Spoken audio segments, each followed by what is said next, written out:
আসসালামু আলাইকুম সুপ্রিয় শিক্ষার্থীবৃন্দ, তোমরা এখন তৃতীয় বর্ষের শিক্ষার্থী, তাই না? তোমরা সবাই কেমন আছো? নিশ্চয়ই ভালো আছো। আর তোমরা যেখানেই আছো না কেন, যেখানেই থাকো না কেন, ভালো থাকবে, সুস্থ থাকবে এবং স্বাস্থ্যবিধি মেনে চলবে। আর তোমরা তো নিজেরা মেনে চলবে, প্লাস তোমাদের আশেপাশে যারা আছে তাদেরকেও স্বাস্থ্যবিধি মেনে চলার জন্য উৎসাহিত করবে, তারা সবসময় স্বাস্থ্যবিধি মেনে চলে। এখন করোনা পরিস্থিতি যে পরিমাণ বাড়ছে বা চলছে, করোনা পরিস্থিতিটা এমন পরিস্থিতির মধ্যে দিয়ে আমাদেরকে ক্লাসটা অবশ্যই চালাতে হবে। আর সে তো আমরা ঘরে বসে থাকতে পারি না। ঘরে বসে থাকলে আমাদের লেখাপড়াটা স্থগিত হয়ে যাবে, আর স্থগিত হতে দেওয়া চলে মোটেও চলবে না, কারণ আমরা তো বসে থাকবো না, পড়াশোনাকে আমাদের অবশ্যই চালিয়ে যেতে হবে। সেই কারণে আমাদের সৈয়দ আহমেদ কলেজের মাননীয় অধ্যক্ষ স্যারের অনুপ্রেরণায় আমরা তোমাদের জন্য ডিজিটাল প্ল্যাটফর্মে ক্লাস শুরু করছি। আমরা এই করোনার মধ্যে অনেক ধরনের বাধা বিপত্তি থাকা সত্ত্বেও তারপরে তোমাদের আমরা ক্লাস দিচ্ছি। আমরা চাইবো তোমরা আমাদের সাথে ক্লাসে অংশগ্রহণ করবে এবং আমাদের সাথে থাকবে। আর এটা আমার অনার্স থার্ড ইয়ারের সেকেন্ড ক্লাস। আর যেহেতু আমরা ঘরে বসে আছি, সেই কারণে ঘরে বসে থেকে যেন আমরা সময়টা কাজে লাগাতে পারি, এই কারণে আমরা ক্লাসটা ঘরে বসেই করতে পারবো অনলাইনের মাধ্যমে। আজকে আমি তোমাদেরকে যে গতদিন আমি করেছিলাম systematic and demography and family planning এর একটা কোর্সের একটা অংশ নিয়েছিলাম ক্লাস। আজকে তার পরবর্তী ক্লাসটা নিব। এই ক্লাসে অবশ্যই তোমরা আমার সাথে থাকবে এবং মনোযোগ দিয়ে ক্লাসটা শুনবে। আর অবশ্যই এখানে বুঝতে পারবে না সেই জায়গাটা আমাকে অবশ্যই তোমরা জানাবে, তাহলে আমি তোমাদের চেষ্টা করব যে কিভাবে তোমাদের কাছ থেকে আমি কথাটা, তোমাদের প্রবলেমগুলো আমি কিভাবে নিয়ে আসতে পারবো এবং সেটা সলভ করবো। তোমরা আমাকে যদি জানাও তাহলে কিন্তু আমি বুঝতে পারবো না, তাই তোমরা অবশ্যই আমাকে কমেন্ট করবে বেশি বেশি করে, তাহলে আমি তোমাদেরকে সেই জায়গাগুলো সলভ করে দেওয়ার চেষ্টা করবো। শুধুমাত্র পরীক্ষার অফিসে না, যে কোনো ধরনের প্রশ্ন থাকলে আমি তোমাদেরকে সলভ করে দেওয়ার চেষ্টা করবো। আমার সাথে থাকবে, আমরা একসঙ্গে ক্লাস করবো, এটা আমি অত্যন্ত তোমাদের কাছে প্রত্যাশা করতে পারি, তাই না? চলো আমরা এখন ক্লাসে যাই, মনোযোগ দিয়ে ক্লাসটা করি। Okay, let's go. Welcome to my online class presentation. Online class পরিচালনায় মোসাম্মদ ফেরদৌসী পারভিন, প্রভাষক প্রাণীবিদ্যা বিভাগ, সৈয়দ আহমদ কলেজ, সুখানপুকুর, গাবতলী, বগুড়া। আজকে যে ক্লাসটা নিব সেটা হচ্ছে তার একটা বইয়ের ছবি আপনারা তোমাদেরকে দিয়ে দিলাম, তাহলে তোমাদের বইটা চিনতে সুবিধা হবে এবং পড়তে সুবিধা হবে। এটা হচ্ছে শ্রেণীবিন্যাস, জনবিজ্ঞান ও পরিবার পরিকল্পনা, systematics, demography and family planning. এটা হচ্ছে প্রফেসর এ.কে.এম. আওরঙ্গজেবের বই, আর ফুল পাবলিকেশন থেকে এটা হচ্ছে। সচরাচর আমরা এই বইটা ব্যবহার করে থাকি, তাই তোমাদেরকে এই বইটা দেখালাম। তোমরা যেটা করে সংগ্রহ করে দেবা, অবশ্যই বইটা সংগ্রহ করতে হবে তোমাদেরকে পড়াশোনার জন্য। এখন যে বিষয়টা না বললেই না, আমরা নতুন যেহেতু ক্লাসে করছি, থার্ড ইয়ার নতুন তোমরা, তোমাদেরকে তোমাদের সিলেবাসটা অবশ্যই জানতে হবে। সিলেবাসটা কি আছে, কয়টা পার্ট আছে, কয়টা কোর্স আছে, সে বিষয়টা আমরা জানবো, তাই না? আমাদের এখানে 7টা কোর্স আছে। একটা হচ্ছে কোড নাম্বারটা অবশ্যই আমাদের ইম্পর্টেন্ট, এই কারণে কোডটা তোমাদেরকে জানতে হবে, তাই না? 23301 একটা কোড, যার সাবজেক্ট হচ্ছে ইভলিউশন, ইকোলজি অ্যান্ড জিওগ্রাফি, এটা 100 মার্কের। তারপরে হচ্ছে 2330103 ইকোলজি, এটা একটা সাবজেক্ট বা course. 23312 genetics and animal breeding. 23317 এটা একটা code, development biology and ethology. 2331009 human physiology, সব কিন্তু 100 মার্কের। 23311 systematics, demography and family planning, যেটা আমি নেই, এই কোর্সটা আমি তোমাদের নিচ্ছি, এটা একটা সাবজেক্ট। আরেকটা হচ্ছে 2, 3, 3, 1, 1, 3 cell and molecular biology. Total কয়টা হলো? 1টা 2টা 3টা 4টা 5টা 6টা 7টা কোর্স 100 মার্কের। আর থাকছে হচ্ছে প্র্যাকটিক্যাল, জুলজিক্যাল প্র্যাকটিক্যাল তোমাদের থাকছে 100 মার্কের। টোটাল হচ্ছে 8টা, তাই না? জুলজিক্যাল প্র্যাকটিক্যাল দিয়ে হচ্ছে টোটাল 8। আমরা অবশ্যই প্রত্যেকেই বইগুলা কালেক্ট করব এবং সিলেবাস সম্পর্কে জেনে নেব, পড়াশোনা ঠিক মতো করব। বসে থাকলে আমাদের সময়টা লস্ট হয়ে যাবে, যার কারণে আমরা বসে না থেকে ধীরে ধীরে পড়া শুরু। বিষয় বিভাজন। আমি যে ক্লাসটা নিচ্ছি, যে কোর্সটা করছি, সেটা দুটো ভাবে এর আগে আমি বলেছি তোমাদেরকে। কোর্সে দুইটা অংশে বিভক্ত। একটা হচ্ছে শ্রেণীবিন্যাস বা সিস্টেমেটিক্স। এখানে সিস্টেমেটিক্সে আমি একটা ডায়াগ্রাম দিয়ে দিয়েছি, দেখো সিস্টেমেটিক সুন্দর করে। ট্যাক্সোনমি, ক্লাসিফিকেশন, নমেনক্লেচার আর মর্ফোলজি। স্পেসিমেন থেকে এটা শুরু হচ্ছে সিস্টেমেটিক্স। জনবিজ্ঞান ও পরিবার পরিকল্পনা, ডেমোগ্রাফি অ্যান্ড ফ্যামিলি প্ল্যানিং। এখানে চিত্র দিয়েছি তোমাদের জন্য সুবিধার জন্য। আজকের বিষয়, আমি আসলে যে বিষয়টা পড়াচ্ছি সেই টপিকসটা এখন তোমাদেরকে বলতেছি। শ্রেণীবিন্যাস, জনবিজ্ঞান ও পরিবার পরিকল্পনা, systematics, demography and family planning. তৃতীয় বর্ষের সম্মান তোমরা, তাই না? তোমাদেরকে আমি আসলে আগেই বলেছি তোমাদের তৃতীয় বর্ষের সেকেন্ড ক্লাস, আমার ফার্স্ট ক্লাস অলরেডি হয়ে গেছে শর্ট টাইমের মধ্যে। আজকে এটা ডিটেলস চেষ্টা করবো আলোচনা করার। বিষয় কোডটা অবশ্যই আমাদের মনে রাখতে হবে, 2331111 2331111। আজকের বিষয় এটা। আজকের মূল প্রতিপাদ্য বিষয়, আজকের জিনিসটা আমি কি পড়াবো, সাবজেক্টটা বললাম। সাবজেক্টের মধ্যে আছে ট্যাক্সোনমি, সিস্টেমেটিক্স, ক্লাসিফিকেশন। ট্যাক্সোনমি অর্থাৎ শ্রেণীবিন্যাস, সিস্টেমেটিক্স শ্রেণীবদ্ধতা, আর ক্লাসিফিকেশন হচ্ছে শ্রেণী বিভাগ। এটা আমি মেন পড়াবো। এর একদিন আমি জাস্ট টাচ করে গেছিলাম, আজকে ডিটেইলসটা হবে। Definition of taxonomy. ট্যাক্সোনমিটা কি আমরা জানবো। আমি এখানে একটা পিক দিয়ে দিয়েছি, দেখো তো আমি ডায়াগ্রাম দিয়েছি প্লাস পিক দিয়ে দিয়েছি। Branch of biological dealing with the identification, naming and classification of organisms.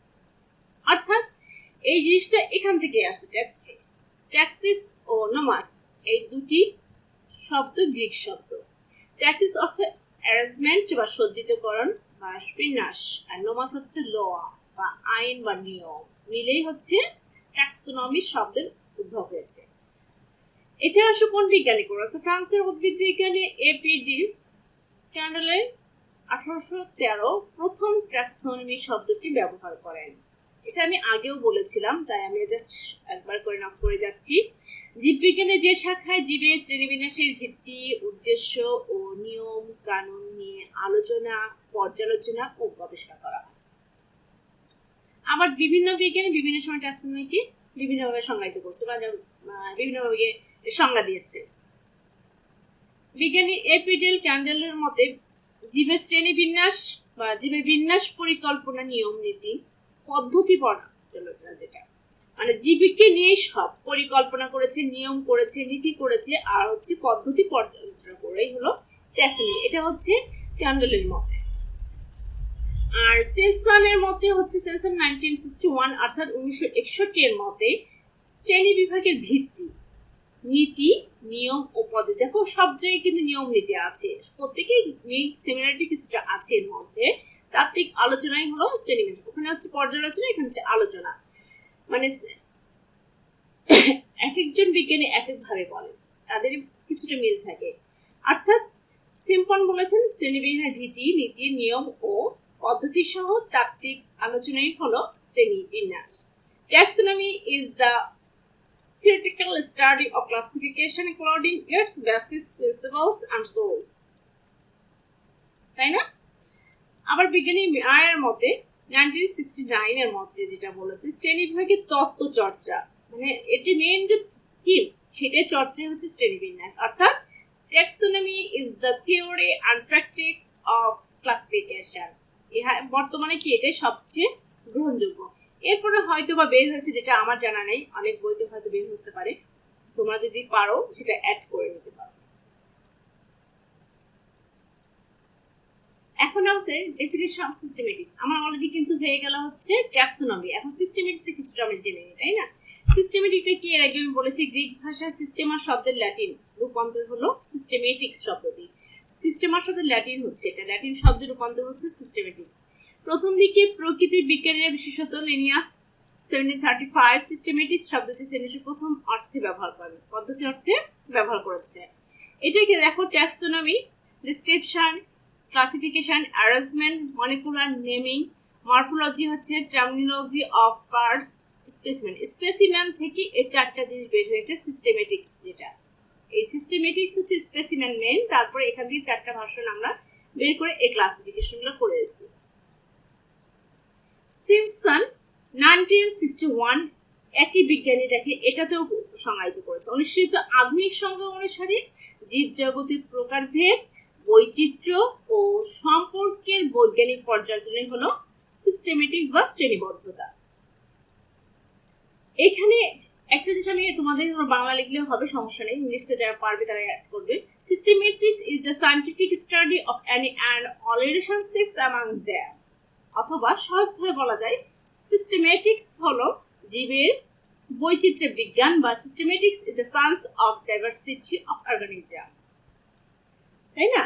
আমরা দুটো কিন্তু সহজেই বলতে পারলাম, আর যার কাছে যেটা মনে হবে তবে যেটা বলবা যতটুকু লিখবা একদম পারফেক্ট লেখার চেষ্টা করবা। আমি জাস্ট সংজ্ঞাটা আগেগুলো বলে দিচ্ছি। এখন যে বিষয়টা না বললেই না, সেটা হচ্ছে আমরা যে শ্রেণীবিন্যাসগুলো করছি, এখানে আমি প্রথমে ট্যাক্সোনমির কথা বলছি। ট্যাক্সোনমির কিছু উদ্দেশ্য আছে। উদ্দেশ্যটা হলো আমরা যখন ট্যাক্সোনমিটা করলাম, সিস্টেমেটিক আগে এটা আসবে ট্যাক্সোনমি, সেটা এর উদ্দেশ্য হচ্ছে বৈশিষ্ট্যের ভিত্তিতে বিভিন্ন প্রকার কি হবে, বিভিন্ন প্রকার জীবের মধ্যে পার্থক্য নিরূপণ করা হবে, আর পৃথক পৃথক পার্থক্য মানে কি বৈশিষ্ট্য জীবের শনাক্তকরণ করতে হবে। তার মানে বৈশিষ্ট্যভিত্তিক পার্থক্য নিরূপণ করা হবে, পৃথক পৃথক জীবের শনাক্তকরণের পদ্ধতি নির্ধারণ করা হবে। 2 নম্বর হবে জীবের পরিচয় নির্ধারণ করা হবে, আর নামকরণের জন্য কি করা হবে, ICZN এর শনাক্তকৃত জীবের নামকরণই পারফেক্ট হবে। 3 নম্বর হবে নামকরণের পর শ্রেণীবিন্যাস, মানে তাকে নির্দিষ্ট জায়গা দেওয়া হবে। 4 নম্বর হবে প্রজাতি স্তরের জীবের সঠিক সম্পর্ক নির্ণয় করা। আর 5 নম্বর প্রজাতি বিবর্তন ধারণের জন্য। তার মানে কি হচ্ছে, আমরা প্রথমে বৈশিষ্ট্য নিরূপণ করব, তাকে ICZN এর একটা দিব, আর একটা দিব হচ্ছে তাকে জায়গা করে দিব, সঠিক সম্পর্ক নির্ণয় করব, আর হচ্ছে বিবর্তন ধারা। এই 5টা জিনিস আমরা মানে এর বৈশিষ্ট্য হচ্ছে ট্যাক্সোনমি। তেমনি সিস্টেমেটিক্সের ক্ষেত্রেও কিছু বৈশিষ্ট্য আছে। আমি এখানে একটি জিনিস এটা ক্লিয়ার করে নিই। 20 শতাব্দীর গোড়ার দিকে জনগোষ্ঠীর গতিময় প্রকৃতি, ডাইনামিক নেচার ও তাদের জৈবিক গঠন সম্পর্কে নতুন ধারণার উন্মেষ ঘটে। একে বলা হয় হচ্ছে সাইটোজেনেটিক্যাল বা সিস্টেমিক্স। অর্থাৎ এই সময় ক্রোমোজোম সম্পর্কিত তথ্য, ব্রিডিং, কলা কৌশলের মতো বিষয়গুলোর উপর অধিক গুরুত্ব করা শুরু হয়ে যায় এবং প্রজাতির জৈবিক প্রত্যয় বায়োলজিক্যাল স্পেস কনসেপ্টের সূত্রপাত ঘটে। অর্থাৎ বায়োলজিক্যাল মানে জীববিজ্ঞানটা নিয়ে হচ্ছে এর উৎপত্তি শুরু হয়ে যায়, যে কিভাবে কি করবে, কোন প্রজাতি কোথায় কিভাবে স্থান পাবে তার একটা ধারণা শুরু হয়ে যায়। বিজ্ঞানী হ্যাক্সলি 1940 এর মতে নব্য শ্রেণীবদ্ধতা মানে নিউ সিস্টেমেটিক্স নামে অভিহিত করেন। এই সময় অনেক বিজ্ঞানী ধারণা করতেন যে প্রতিটি প্রাণীর বিশেষ অংশ বিশেষ অনেক ধরনের অংশ আছে, তাই একজন শ্রেণীবিজ্ঞানী সংখ্যা আকারে এটাকে কিভাবে করবে, জীবের বসতি, আবাসস্থল, মানে প্রাণ রসায়ন প্রভৃতি থেকে এটা কাজ করে। সুতরাং আজকের দিনে যে জীবগোষ্ঠীগুলো আছে, সেই জীবগোষ্ঠীগুলো হচ্ছে পার্থক্য, বৈশিষ্ট্য এবং পারস্পরিক সম্পর্ক পর্যালোচনা হচ্ছে শ্রেণীবদ্ধতা নামে শ্রেণীবদ্ধতার অন্তর্ভুক্ত। তার মানে এখানে কি হলো, আজকে জনগোষ্ঠীর বৈশিষ্ট্য, পার্থক্য আর পারস্পরিক হচ্ছে সম্পর্ক বিষয়ের সম্পর্কে পর্যালোচনা, সীমাবদ্ধতাই হচ্ছে এর মধ্যে আওতাভুক্ত বা অন্তর্ভুক্ত, তাই না? এই জিনিসটা আমরা এখানে ক্লিয়ার হয়ে গেলাম। এটারও কিছু বৈশিষ্ট্য আছে দেখো বা উদ্দেশ্য আছে। আমি ক্লাসিফিকেশন যাওয়ার আগে এর উদ্দেশ্যগুলো একটু বলে নিই।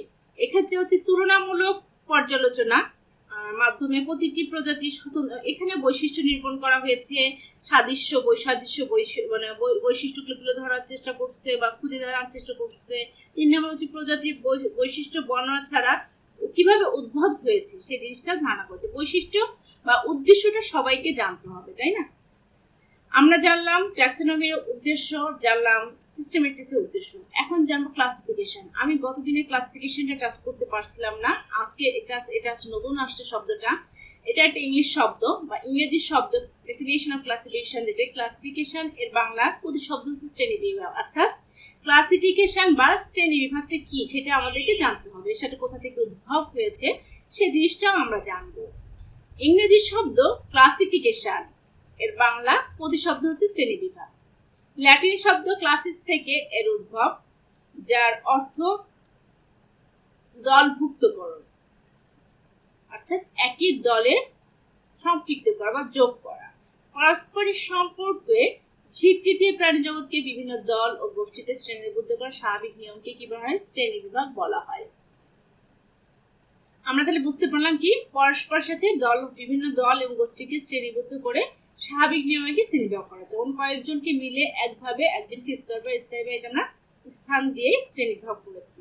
আমি জাস্ট এখানে দিচ্ছি classification. What does the word classification mean? অর্থাৎ ক্লাসিফিকেশন শব্দটার অর্থটা কি বা শব্দটা কি, মানেটা কি?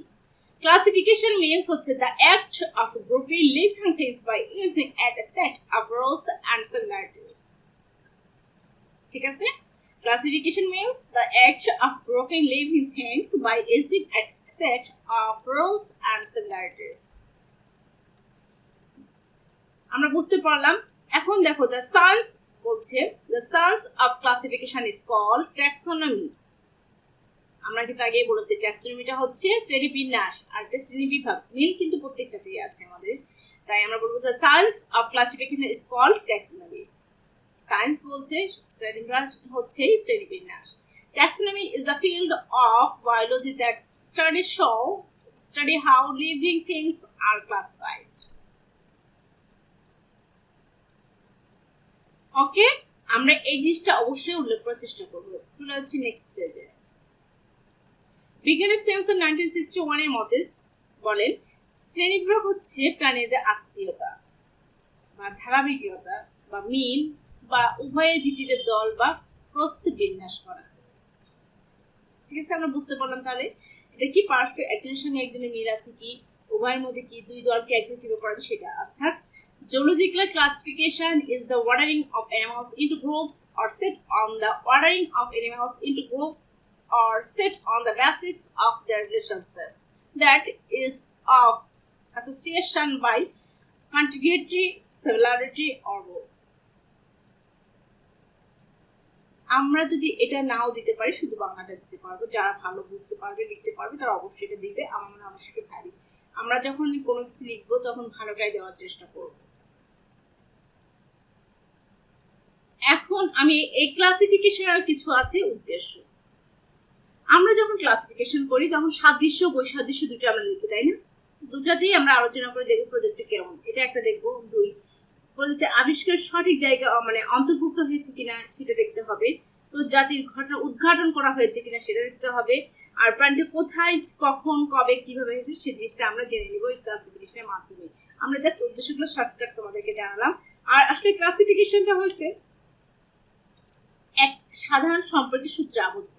সম্পর্ক যত ঘনিষ্ঠ হবে তাদের মধ্যে তত সাদৃশ্য দেখা দেবে, সম্পর্ক যত মানে লঘু হবে তাদের মধ্যে তত দ্রুত সৃষ্টি হবে, বৈসাদৃশ্য দেখা দেবে। এটাই হচ্ছে মেন, আর কিছু না। চলে আসলাম ক্লাসিফিকেশন নিয়ে শেষ করে। ট্যাক্সোনমি, সিস্টেমেটিক্স আর হচ্ছে ক্লাসিফিকেশন, তিনটা আমরা উদ্দেশ্য জানলাম এর সংজ্ঞা বা ডেফিনেশন।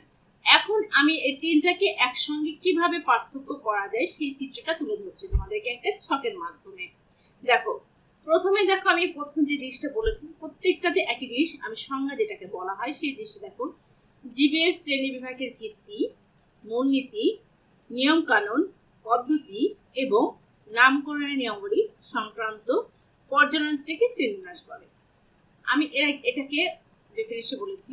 তেমনি সিস্টেমেটিক্স এর ক্ষেত্রে জীবের ধরন, বৈচিত্র্য এবং তাদের জ্ঞাতিতাত্ত্বিক সম্পর্কের বৈজ্ঞানিক আর পর্যালোচনার নাম হচ্ছে শ্রেণীবদ্ধতা, এটাও বলেছি। জাতি সম্পর্কের ভিত্তিতে জীবকুলের বিভিন্ন জীবকে কয়েকটি দল বা গোষ্ঠীতে বিন্যস্ত করার বৈজ্ঞানিক পদ্ধতিকে শ্রেণীবিভাগ বলে। এটা আমরা জাস্ট বললাম। এখন দ্বিতীয় টিপসটা আসছে কোথা থেকে আসলো। গ্রিক শব্দ ট্যাক্সিস আর নোমাস থেকে ট্যাক্সোনমি শব্দ উৎপত্তি। আর ল্যাটিন, এটা হচ্ছে গ্রিক শব্দ, এটা ল্যাটিন শব্দ, এই দুটো ল্যাটিন শব্দ থেকে আসছে। ল্যাটিন কিন্তু গ্রিক শব্দ সিস্টেমা থেকে সিস্টেমেটিক্স শব্দ সৃষ্টি, আর ল্যাটিন শব্দ ক্লাসিস থেকে ক্লাসিফিকেশন পদের সৃষ্টি। আমরা তাহলে বুঝতে পারলাম কোথা থেকে উৎপত্তি হলো। এখন আসা যায় এটা শনাক্ত করতে হবে কিভাবে। এক্ষেত্রে বৈশিষ্ট্যের ভিত্তিতে বিভিন্ন জীবের মধ্যে পার্থক্য নেব, মানে দুইটা পার্থক্য বৈশিষ্ট্য অনুযায়ী আমরা পার্থক্য দেখবো, তারপর এটাকে শনাক্ত করে করতে হবে।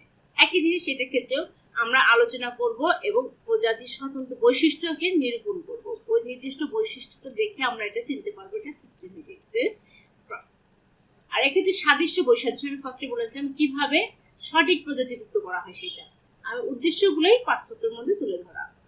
তিনটা হলো এখানে, তাই না? আমরা হচ্ছে সংজ্ঞা পেলাম, উৎপত্তি পেলাম এবং প্রত্যেকটা প্রাণীকে তাদের নির্দিষ্ট জায়গায় স্থান করে দিলাম। কোন কোন বিজ্ঞানী করেছে সেটা জানালাম, সেটাও কিন্তু ফার্স্টে বলা হয়েছে। ফ্রান্সের উদ্ভিদ বিজ্ঞানী এপি ক্যান্ডলে 1813 খ্রিস্টাব্দে সর্বপ্রথম শব্দটি ব্যবহার করেন এখানে। তেমনি এখানে হচ্ছে ক্যালাসিনিয়াস তার ঐতিহাসিক গ্রন্থ সিস্টেম অ্যান্ড নেচার 4th সংস্করণ 1735 সিস্টেমেটিক শব্দের সর্বপ্রথম রচিত করে। এখানে সিমসন সর্বপ্রথম ক্লাসিফিকেশন রূপরেখা তুলে ধরেন। আমরা প্রথমে সংজ্ঞা দেখলাম, উৎপত্তি দেখলাম, নির্দিষ্ট বৈশিষ্ট্য দেখলাম, কোন বিজ্ঞানী করলো সেটা দেখলাম। সিস্টেমেটিক্স অফ ট্যাক্সোনমি অধিকতর অনেক সংকুচিত, ট্যাক্সোনমিটা সিস্টেমেটিক্সে ছোট। আর সিস্টেমেটিক্স মধ্যে ট্যাক্সোনমি ও বিবর্তন উভয় অন্তর্ভুক্ত। সিস্টেমের দুটোই আছে সিস্টেমেটিক্সের মধ্যে। ট্যাক্সোনমিতে সিস্টেমেটিকের চাইতে সিস্টেমেটিক অপেক্ষা সংকুচিত। ট্যাক্সোনমির বিষয়বস্তু হলো ক্লাসিফিকেশন, আর ক্লাসিফিকেশন মূল বিষয় হচ্ছে জীবকুল। আমরা এটা আগেই বলেছি তোমাদেরকে, মূল বিষয়টি কি সেটাই হচ্ছে এটা বৈশিষ্ট্য। আর এখানে গুরুত্ব মানে মেইন বৈশিষ্ট্য যেটা কি করা যায়, এখানে প্রজাতিভুক্ত জীবের বৈশিষ্ট্যের উপর অধিক গুরুত্ব দেওয়া হয়। এখানে প্রজাতির বৈশিষ্ট্যের সময় উক্ত বৈশিষ্ট্যগুলোর উদ্ভবের কারণ সম্পর্কে জানার চেষ্টা করা, মানে আমরা জানবো যে কোথা থেকে উৎপত্তি হলো। সাদৃশ্য বৈসাদৃশ্য ক্লাসের ভিত্তিতে ক্লাসিফিকেশনের ভিত্তি, মানে বিল অমিট এটা টোটাল গেল আমার ডেফিনিশনে আমাদের খুব বেশি কষ্ট হবে না। আমরা যদি এর সংজ্ঞা প্লাস এই জিনিসটা ঠিক মতো একবার করে অ্যানালাইসিস করতে পারি, তাহলে দেখবো আমরা মানে পার্থক্য এইভাবে করি। এই প্রশ্নটা ম্যাক্সিমাম এসে থাকে, তোমরা অবশ্যই সুন্দর করে করবে। এখন চলে আসা যাক শ্রেণীবিন্যাসের মানে ইতিহাস নিয়ে। History of the rise of taxonomy, শ্রেণীবিন্যাসের অধিকতর অগ্রগতির ইতিহাস। এটা বেশ দীর্ঘ, আসলে এটা কি বলবো বলার অপেক্ষা রাখে না। শ্রেণীবিন্যাসটা অনেক আগে থেকে আসতে হয়, শ্রেণীবিন্যাসের দীর্ঘ। মানব ইতিহাসের সাথে ট্যাক্সোনমির ইতিহাস শুরু হয়েছে বলে বলা যায়, ঠিক আছে? মানে মানুষ জন্মের শুরু থেকেই এর উৎপত্তি বা সৃষ্টি হয়েছে। এই দীর্ঘ সময়কে বিভিন্নভাবে ভাগ করা যেতে পারে।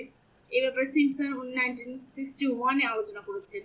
ট্যাক্সোনমির ইতিহাস আলোচনা করতে গেলে দেখা যাচ্ছে কেন 1958-তে আরো অনেকেই, এবং হফওয়ার্ড 1950 নাম উল্লেখ করা হয়। তার মানে এনারা আগে করেছেন, পরে আসছে সিম্পসন আর তারপর আলোচনা করেছেন, তাই না? সেটাই মনে হচ্ছে নাকি 58 আগে না পরে হচ্ছে 61? অবশ্যই পরে, তাই হচ্ছে সিম্পসনটা হচ্ছে গ্রহণযোগ্য বেশি।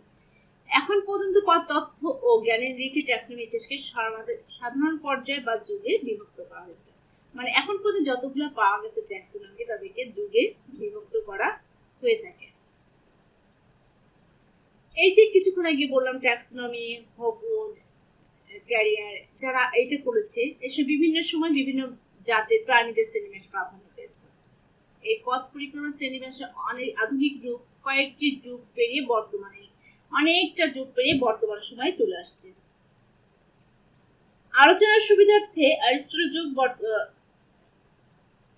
যুগগুলোর মধ্যে মানে বিশেষ করে রয়েছে অ্যারিস্টটল যুগ, লিনিয়াস যুগ, বহুদর্শিতার যুগ, ডাইনোসর যুগ, ডারউইনের যুগ, জনগোষ্ঠীর শ্রেণীবদ্ধতা যুগ ও আধুনিক যুগ। আমরা অনেকগুলো যুগ, তাই না? 1, 2, 3, 4, 5, 6, 7টা হয়ে যাচ্ছে। দেখো আলোচনার সুবিধার্থে এই যুগগুলিকে 6টা ভাগে ভাগ করেন। ছয়টা মানে অনেকেই অনেক বিজ্ঞানী আরো হয়তো আবিষ্কৃত হতে পারে, কিন্তু সব তো একসঙ্গে মানে বলা কিংবা লেখা কিংবা জানা সম্ভব না। তাই আমরা যতটা পারি সংক্ষিপ্ত করে সেগুলোর মধ্যে যেটা বেশি গ্রহণযোগ্য সেগুলোকে নিয়ে আমরা ছয়টা এদের বলেছে আলোচনার সুবিধার্থে এই যুগগুলি 6টি ভাগে ভাগ করে এদেরকে সংক্ষিপ্ত বর্ণনা দেওয়া হলো। আমি একটা ডায়াগ্রাম দিয়েছি, দেখো ডায়াগ্রামটা কেমন।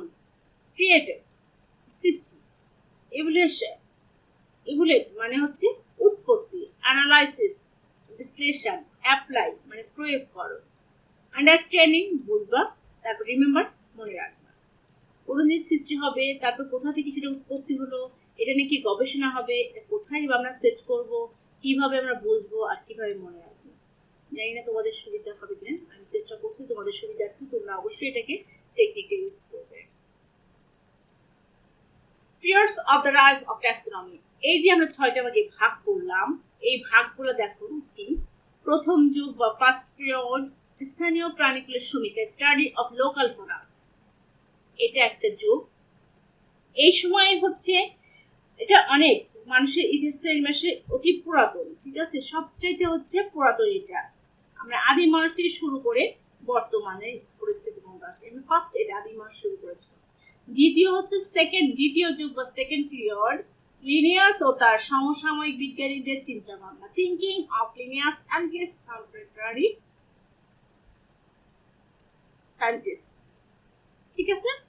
এখানেও লিনিয়াস এবং তার বিজ্ঞানীরা অনেক ধরনের সবকিছু বিষয় নিয়ে আলোচনা করেছে। সেক্ষেত্রেও অনেকটা মানে অনেক অনেক বিশ্লেষণ আছে, যেটা এখন না, আমি যখন প্রফেসরে যাবো তখন বলবো। ঠিক তৃতীয় যুগ বা থার্ড পিরিয়ড বহু দর্শন চিন্তা ভাবনা মানে এম্পিরিক্যাল অ্যাপ্রোচ, এটাও একটা।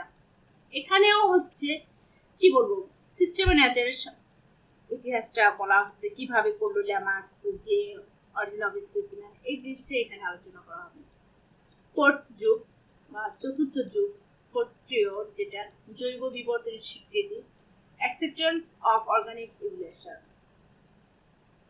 আমরা প্রত্যেকটা দিকে কখন কিভাবে এটা কেন টিকলো না, এই জিনিসগুলো আমরা এই বিবর্তনের সঙ্গে জানতে পারবো। ফিফথ যুগ পিরিয়ড বা পঞ্চম যুগ, জনগোষ্ঠীর শ্রেণীবদ্ধতা, পপুলেশন সিস্টেমেটিক্স, এটা খুব ইম্পর্টেন্ট একটা বিষয়। এই জিনিসটা থেকে তোমাদের অনেকটা প্রশ্ন হয়ে থাকে, দেখবে জনগোষ্ঠীর শ্রেণীবদ্ধ, পপুলেশন সিস্টেমেটিক্স। এখানে হচ্ছে পপুলেশনটা কেমন হলো, কি পর্যায়ে আছে, আমরা সেই জিনিসগুলো এখান থেকে জেনে নিতে পারবো। আর কিভাবে এটা উৎপত্তি হলো বা কেমন করে যুগে যুগে পরিবর্তন হলো, কোন বিজ্ঞানী মানে কোন যে ধরনের জিনিস আবিষ্কার করলো ইত্যাদি, পপুলেশনে আমরা এটা জেনে নিতে পারবো। এটা ইম্পর্টেন্ট একটা বিষয়, এটা আমি তোমাদেরকে ডিটেইলস পড়াবো। তারপর আসছে হচ্ছে ষষ্ঠ যুগ বা সিক্স পিরিয়ড, শ্রেণীবিন্যাসে আধুনিক চিন্তাধারা, মডার্ন ট্রেন্ডস ইন ট্যাক্সোনমি, এটা একটা। টোটাল হচ্ছে 6টা, তাই না? First period, second period, third period, fourth period, fifth period আর সিক্সথ পিরিয়ড। এই 6টা আমরা পরবর্তী ক্লাসে আমরা আলোচনা করব, কারণ এখন হচ্ছে অনেকটা বিষয় আমাদেরকে মানে ডিসকাস করা হয়ে গেল। আর এই জিনিসগুলো আমাদের পড়তে হবে, অবশ্যই তোমাদেরকে সব বিষয় জানতে হবে। আর বই লাস্টে যেটা বলো রেফারেন্স, বই বিষয়টা তোমাদেরকে না বললেই না, বইটা তোমরা অবশ্যই চেষ্টা করবে কিনে নেওয়ার। আর একটা বিষয় হচ্ছে বই আমাদের যা আমরা অনেক কিছু করে থাকি, কিন্তু বইটা আমাদেরকে অবশ্যই কিনে নিতে হবে। বই ছাড়া বইয়ের বিকল্প নেই। অনেক কিছু করা বাদ দিয়ে বইটাকে আমরা যতটা পারবো চেষ্টা করবো আমাদের বইটাকে রাখার জন্য। আমি তোমাদেরকে রেফারেন্স দিব একটা বিষয়, সেটা হচ্ছে systematic demography and family planning, professor একে মাহমুদ স্যারের বইটা কিনবে। আর আরো তোমরা যদি লাইব্রেরি কিংবা হচ্ছে বিভিন্ন জায়গা থেকে বই সংগ্রহ করতে পারো। আরো আছে হচ্ছে স্প্যানিশিন তত্ত্ব, যেটা theory and practice of animal taxonomy, এই বইটাও অনেক ভালো, বিসি কার্পারের বই। তোমরা এটা হচ্ছে ইংলিশ মিডিয়ামের বই, বাংলা করতে পারো এই যেরকম। আবার হচ্ছে মাত্স্য শ্রেণী তত্ত্ববিদ্যা, যেটা হচ্ছে বিজ্ঞানী মানে আমাদের ডক্টর অপরেশ বন্দ্যোপাধ্যায়ের লেখা। এই বইগুলোতে অনেক ধরনের মানে রেফারেন্স আছে, যা তোমরা অনেক পড়লে ভালো পাবে। আরেকটা বিষয়, যে পড়াটা আমরা করছি এটাকে আমরা অবশ্যই কি করবো, মনোযোগ দিয়ে পড়বো। আর না বুঝতে পারলে অবশ্যই জানাবো। তোমাদের সব ধরনের সমস্যা মতামত জানার জন্য আমি নিচে লিঙ্ক দিয়েছি, এটা আমার পার্সোনাল লিঙ্ক, তোমরা অবশ্যই এখানে কমেন্ট করবে। আর মানে তোমরা যদি এখানে অ্যাড করে রাখো আমার সঙ্গে, তাহলে যে কোনো বিষয়ে আমি তোমাদেরকে সাপোর্ট দিতে পারবো। আমি চাইবো অবশ্যই তোমরা এই কাজটা করবে, সবাই তোমরা যত মানে স্টুডেন্ট আছো সবাই লিঙ্কটাকে অ্যাকসেপ্ট করে নেবে এবং আমাকে জানাবে।